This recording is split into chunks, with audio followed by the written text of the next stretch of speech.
Samuel Washington stepped out of his old pickup truck and looked up at the gleaming glass building of Premium Motors, the city's most expensive car dealership. At 75 years old, his back ached from the long drive, but his eyes sparkled with excitement. Today was special. After months of saving every penny from his retirement and a recent inheritance from his late brother, Samuel finally had enough money to buy his dream car. He had always been a simple man. For 40 years, he worked as a janitor at the local hospital, arriving before sunrise and leaving after sunset. His clothes were always clean but worn, his shoes practical rather than stylish. Samuel never cared much about appearances. What mattered to him was hard work, honesty, and treating people with respect. As he walked toward the entrance, Samuel noticed how the building sparkled in the afternoon sun. Luxury cars sat behind the floor-to-ceiling windows like jewels in a display case. Mercedes, BMW, Audi, Lexus. Cars he had only dreamed of owning while mopping floors and emptying trash cans for decades. The automatic doors swooshed open and Samuel stepped into a world he had never experienced. The floor was polished marble that reflected the crystal chandeliers hanging from the ceiling. Soft classical music played in the background. The air smelled of expensive leather and that new car scent that made his heart race with anticipation. Several well-dressed salespeople moved around the showroom, chatting with customers who looked like they belonged in this fancy place. Samuel felt a bit out of place in his simple khaki pants and polo shirt, but he reminded himself that he had every right to be here. He had the money, and he had earned it through honest work. Samuel approached the reception desk where a young woman with perfectly styled blonde hair was typing on her computer. She looked up at him with a forced smile that didn't quite reach her eyes. Her gaze quickly took in his appearance. The worn shoes, the simple clothes, the calloused hands of a man who had worked with them his whole life. "Can I help you?" she asked, her tone polite but distant. "Yes, ma'am, I'd like to look at some cars. Maybe buy one today if I find the right one," Samuel replied with genuine enthusiasm. The receptionist's smile wavered slightly. "Are you looking for our used car section? That's actually in a different building across town." Samuel shook his head. "No, ma'am, I'm interested in new cars. I've been saving up for a long time." Just then, a tall man in an expensive suit walked over. This was Marcus Thompson, the floor manager, someone who prided himself on reading customers the moment they walked in. His eyes swept over Samuel, taking in every detail. The aged pickup truck visible through the window, the modest clothing, the weathered appearance of a man who had clearly worked hard his entire life. Marcus stepped beside the receptionist and whispered something in her ear. She nodded and turned back to her computer, dismissing Samuel without another word. "Sir," Marcus said, his voice carrying the kind of authority that came from years of managing a high-end dealership. "I think there might be some confusion. Our vehicles here start at around $60,000. Perhaps you'd be more comfortable at one of the dealerships downtown that specialize in more affordable options." Samuel felt his cheeks warm, but he kept his voice steady. "I understand your cars are expensive. That's why I'm here. I have the money to buy one." Marcus exchanged a glance with the receptionist, and Samuel caught the slight smirk that passed between them. It was a look he had seen too many times in his life. The assumption that because of how he looked, because of his age, because of his race, he couldn't possibly belong in a place like this. "Sir, I don't want to waste your time or ours. These cars require extensive credit checks, proof of income, insurance verification. It's a very complicated process," Marcus continued, his tone becoming more condescending with each word. Samuel reached into his jacket pocket and pulled out his checkbook. "I don't need credit. I'm paying cash." The silence that followed was awkward. Marcus looked at the checkbook as if it were a foreign object. In his 10 years at Premium Motors, very few customers paid the full amount in cash, especially not customers who looked like Samuel. "Cash?" Marcus repeated, unable to hide his skepticism. "Yes, sir. Cash. I've been saving for this day for a very long time." Marcus seemed to consider this for a moment, then made a decision that would change everything. Instead of showing Samuel the respect that any customer with cash deserved, he chose to double down on his assumptions. "Look, Mr." Marcus paused, realizing he hadn't even bothered to ask Samuel's name. Washington. Samuel Washington. Mr. Washington. Even if you do have some money saved up, I don't think you understand what you're getting into here. These aren't just cars, they're luxury vehicles that require expensive maintenance, premium insurance, specialized service. Maybe you should start with something more practical. The words hung in the air like a challenge. Samuel felt something shift inside him. He had faced discrimination before, but never quite like this. Never in a place where his money should have spoken louder than anyone's prejudices. Samuel looked around the showroom and noticed something that made his heart sink. Every other customer was being treated like royalty. A middle-aged white woman in designer clothes was sitting in a leather chair while a salesman brought her coffee and brochures. A young man in a business suit was taking a test drive while another employee detailed the features of a sports car. But Samuel stood alone, unwanted and unwelcome. "You know what?" Samuel said quietly, his dignity intact despite the treatment he was receiving. "Maybe I should take my business somewhere else." Marcus shrugged, clearly relieved. "I think that would be best for everyone." As Samuel turned to leave, he heard whispers behind him. The receptionist was talking to another employee, and although they tried to keep their voices low, Samuel's hearing was still sharp. "Can you believe that old man thought he could afford a car here?" Marcus handled it well. "We can't have people like that making our real customers uncomfortable." Samuel's steps slowed. In all his 75 years, through decades of facing prejudice and discrimination, he had always maintained his composure.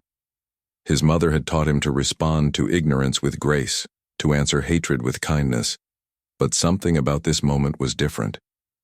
He stopped walking and turned around. Marcus was already greeting another customer, a young man who didn't look much more prosperous than Samuel, but whose skin was white and whose age suggested potential future earnings. "Excuse me," Samuel said, walking back to Marcus. Marcus sighed, clearly annoyed. "Mr. Washington, I thought we settled this." "We did. But I want to make sure I understand something. You're refusing to let me look at cars because you don't think I can afford them. Is that correct?" "I'm trying to save us both time and embarrassment," Marcus replied. Samuel nodded slowly. Then he did something that surprised everyone in the showroom. He opened his checkbook and wrote out a check. He tore it off and handed it to Marcus. Marcus looked at the check and his eyes widened. It was made out to Premium Motors for $100,000. "What is this?" Marcus asked, his voice suddenly much less confident. "That's a deposit," Samuel said calmly. "I was planning to buy the most expensive car on your lot today. But you've shown me that my money isn't good enough here." The showroom had gone quiet. Other customers and employees were starting to notice the commotion. Marcus stared at the check, his face turning red. "Mr. Washington, perhaps we got off on the wrong foot. Let me show you around." Samuel held up his hand. "No, sir. You made your position very clear. You judged me by my appearance, my age, and probably my race. You decided I didn't belong here before you even knew who I was or what I could afford." He reached for the check, but Marcus pulled it back. "This check, is it real?" Marcus asked. Samuel almost smiled. "Why don't you call the bank and find out?" The tension in the room was thick. Other employees had stopped what they were doing. The receptionist was staring with her mouth open. Marcus looked like he wanted to disappear. "I'll tell you what," Samuel continued, his voice carrying a strength that commanded attention. "Keep that check overnight. Think about what happened here today. Think about how you treated a customer who came in ready to spend serious money. Tomorrow I'll come back for my check and my answer." "Your answer to what?" Marcus asked weakly. "Whether you're going to sell me a car with the respect I deserve, or whether I take my $100,000 somewhere else."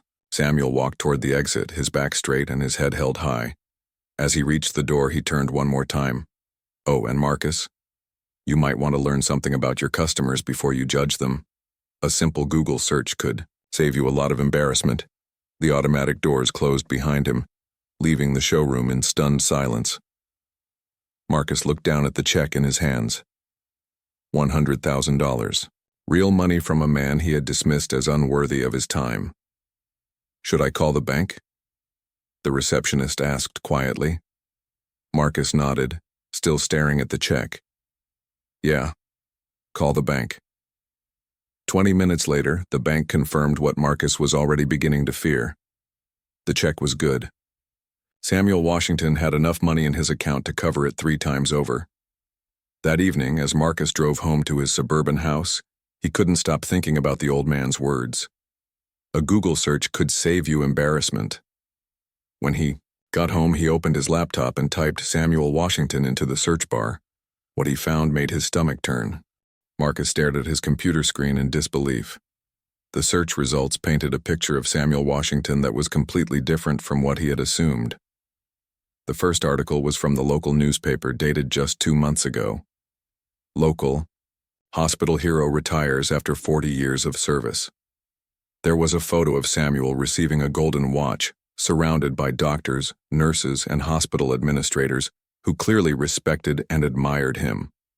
Marcus clicked on the article and read how Samuel had worked at Metropolitan Hospital for 4 decades, starting as a janitor but becoming much more. He had saved 3 lives during his tenure, once performing CPR on a patient who collapsed in the hallway, once alerting doctors to a gas leak that could have caused an explosion, and once talking a suicidal teenager out of jumping from the hospital roof. The article mentioned that Samuel had put 2 children through college on his janitor's salary and had never missed a single day of work in 40 years. It described him as the heart and soul of Metropolitan Hospital and noted that the new wing of the children's ward was being named the Samuel Washington Wing in his honor. But that wasn't all. The next search result made Marcus's hands tremble. It was from a business journal. Local janitor inherits multi-million-dollar estate. The article explained that Samuel's older brother, Robert Washington, had been a successful businessman who owned several properties across the state. When Robert died without children, he left everything to Samuel, the only family member who had stayed in touch and visited him regularly during his final years. The inheritance was worth $3.2 million. Marcus scrolled further and found more articles. Samuel had quietly donated money to build a playground in the poorest neighborhood in the city. He had funded scholarships for underprivileged children. He had paid for medical treatments for families who couldn't afford them. One article from 5 years ago showed Samuel volunteering at a soup kitchen every Christmas, serving meals to homeless people.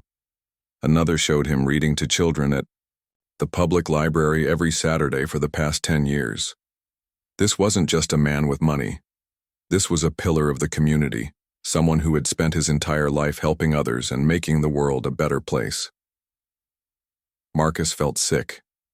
He had treated this good man like garbage, made assumptions based on nothing but prejudice and ignorance. He had embarrassed himself in his dealership in front of a customer who deserved nothing but respect.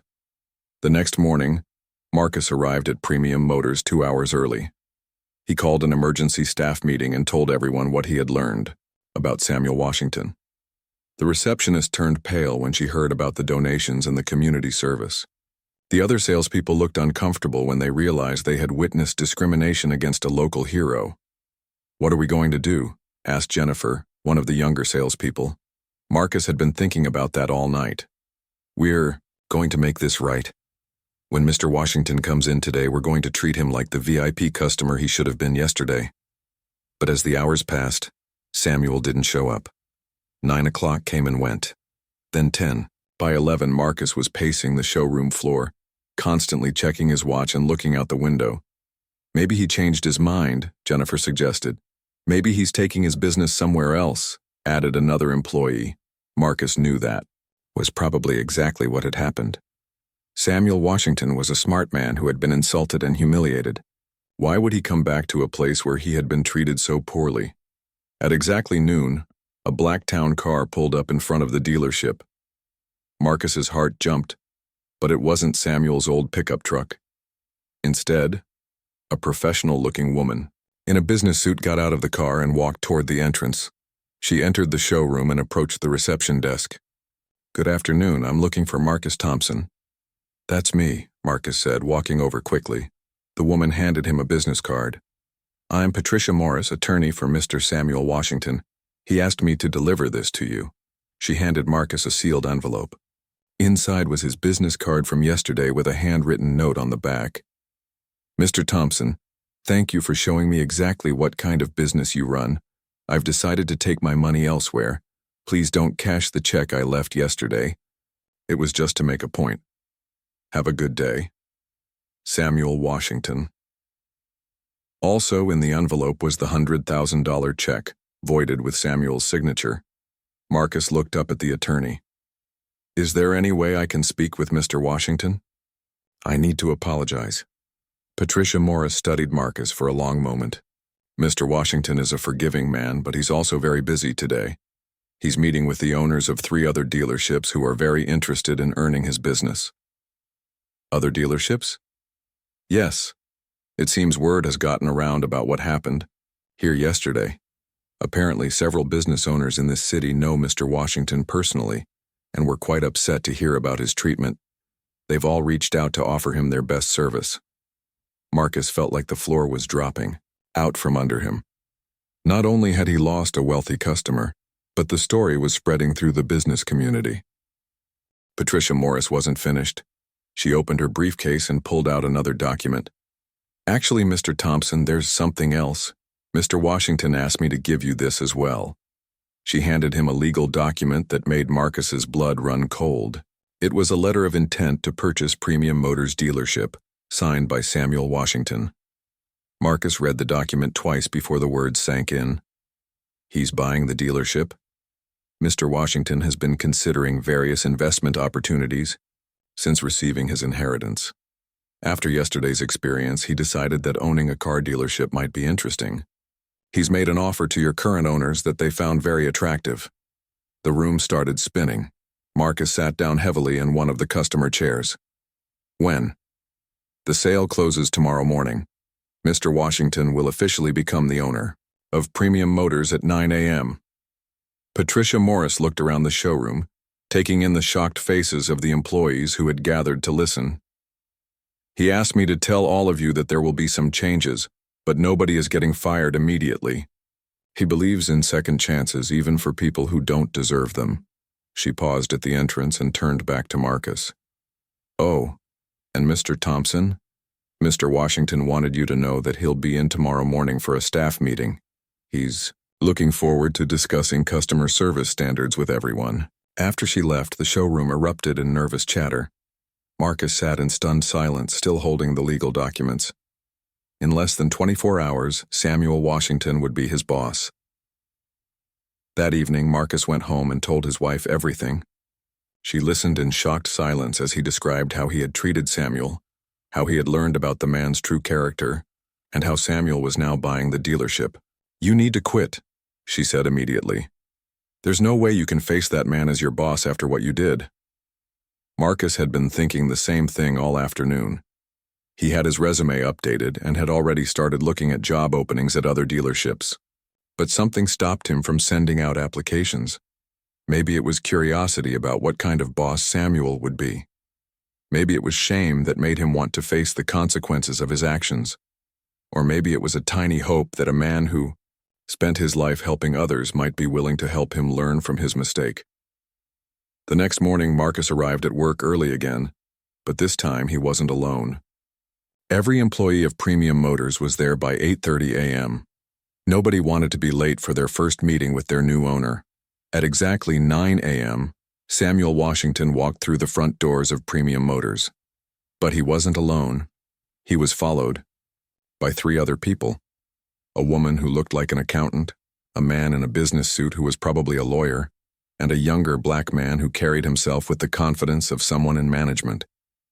Samuel had traded his simple clothes for a well-tailored navy suit, but his face was the same. Kind eyes, dignified bearing, and an air of quiet strength that commanded respect. The staff gathered in the main showroom area. Marcus noticed that Samuel's gaze found him immediately, but the older man's expression gave nothing away. Good morning, everyone, Samuel said, his voice carrying easily across the room. As you know, I'm Samuel Washington, and as of 1 hour ago, I'm the owner of this dealership." He paused and looked around at each employee. "I want to start by telling you that yesterday was one of the most educational days of my life. I learned a lot about customer service, about assumptions, and about the importance of treating every person with dignity and respect." Marcus felt his cheeks burning, but Samuel continued. "I also want you to know that I don't believe in firing people for making mistakes. I believe in giving people opportunities to learn and grow. However, I do believe in holding people accountable for their actions." Samuel gestured to the young man beside him. "This is my nephew, David Washington. He has an MBA from Northwestern and 5 years of experience managing luxury car dealerships. He'll be taking over as general manager, effective immediately." Marcus felt a mixture of relief and disappointment. Relief that he wasn't being fired, disappointment that his demotion was so public and decisive. "Marcus Thompson," Samuel said, and Marcus stepped forward, his heart pounding. "Yes, sir. You're going to have a new job here. You're going to be our customer service trainer. Your job will be to teach every employee how to treat every customer with respect, regardless of how they look, how they dress, or what assumptions we might make about them." Marcus blinked in surprise. "Sir?" Samuel's expression softened slightly. "Marcus, you made a mistake. A big one.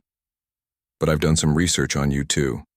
In 10 years at this dealership, you've never had a single customer complaint about rudeness or discrimination.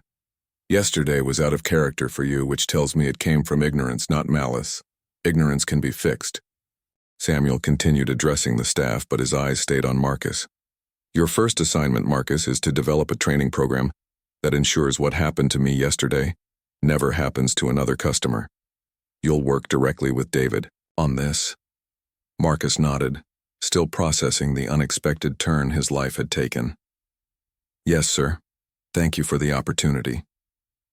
"Don't thank me yet," Samuel said with a slight smile. "You'll be attending sensitivity training classes every weekend for the next 6 months. You'll also be spending time volunteering in different communities around our city so you can better understand the customers you'll be serving. And every month, you'll write a report on what you've learned." The room was silent.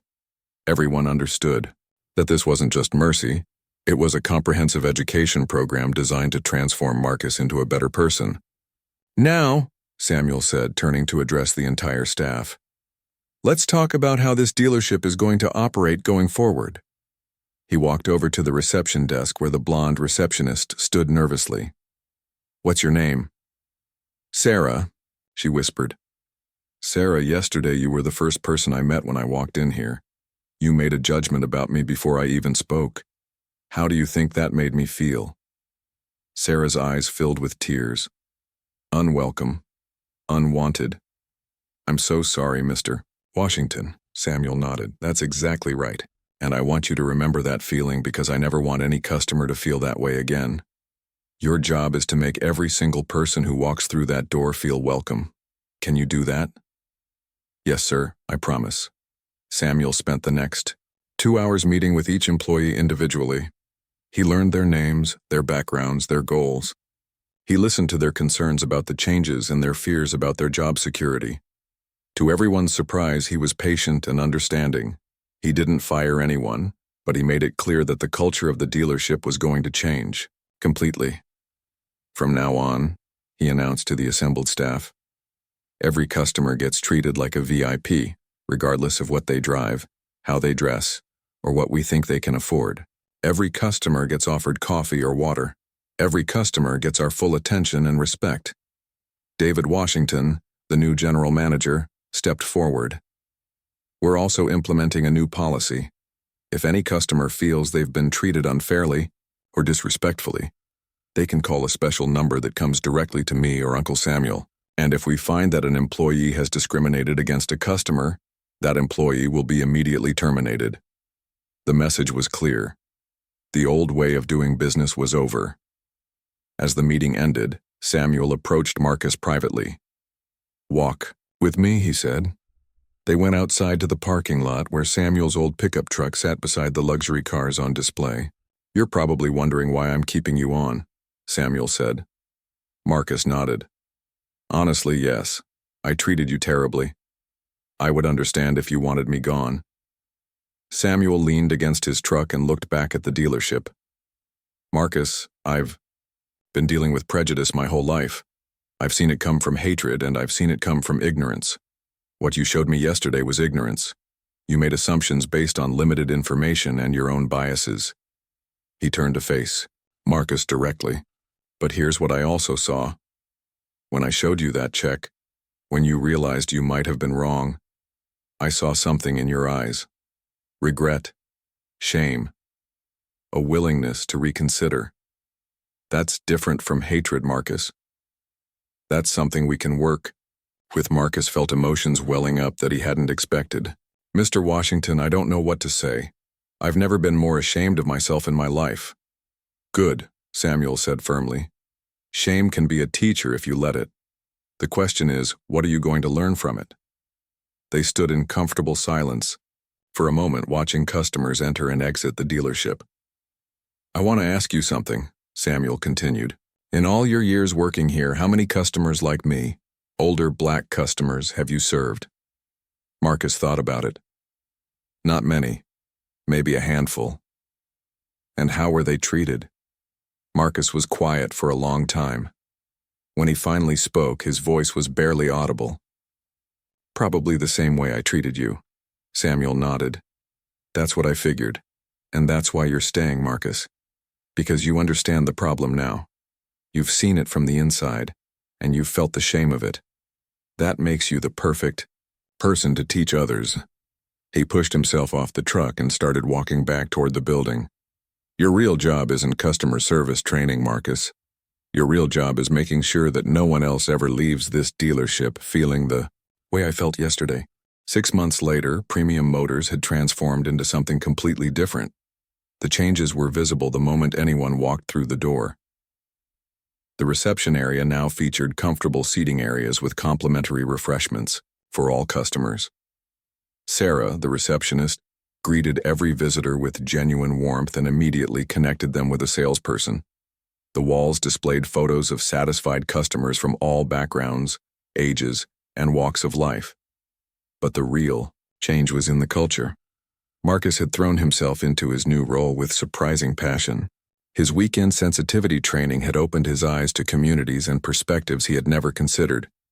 He spent Saturday mornings at the community center in the predominantly black neighborhood where Samuel had grown up, helping seniors and citizens with their finances and learning their stories.